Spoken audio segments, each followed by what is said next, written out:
செய்ய விட்டால் அப்படியே டேமேஜ் ஆகும்.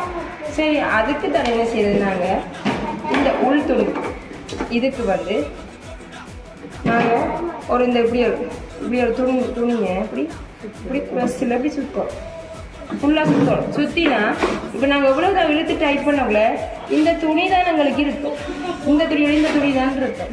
அப்போ பிரச்சனை வராது.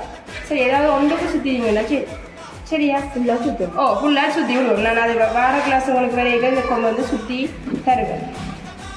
சரி, அப்போ இப்போ நான் உங்களுக்கு சும்மா ஃபிட் பண்ணுறதை காட்டி தரேன்.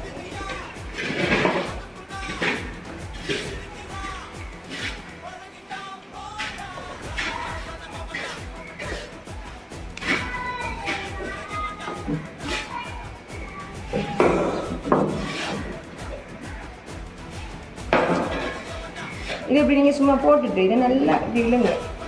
அதுக்கு தான் துணி சுற்றிட்டேன் நான். சுற்றிட்டு நல்லா இப்படி இழுத்து டைட் பண்ணிங்கன்னா சரி. இப்போ நாங்கள் ஸ்டாண்ட் இருந்தால் ஸ்டாண்டில் போட்டு செய்ய எங்களுக்கு ஈஸியாக இருக்கும்.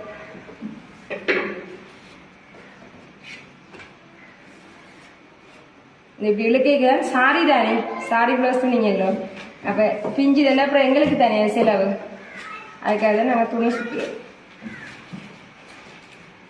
நல்லா டைட்டாக இருக்கும். டைட்டாக இருந்து இந்த கட்டை ஸ்டாண்ட் இருக்குது அதில் அப்படியே வச்சு ஃபிட் பண்ணினோம்னா இதில் நாங்கள் கை வைக்கக்கூடாது. கை வச்சா தொஞ்சிடும். தொஞ்சா ப்ளவுஸும் அப்படியே அந்த அரிவக் போடியக்க குழி பள்ளம் விழுந்த மாதிரி இருக்கும். அதனால தான் அதில் கை வைக்கக்கூடாது. நாங்கள்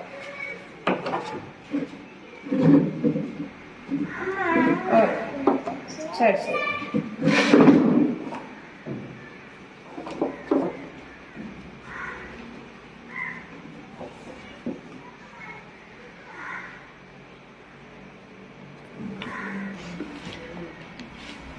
ஒரு தொய்வும் வரக்கூடாது.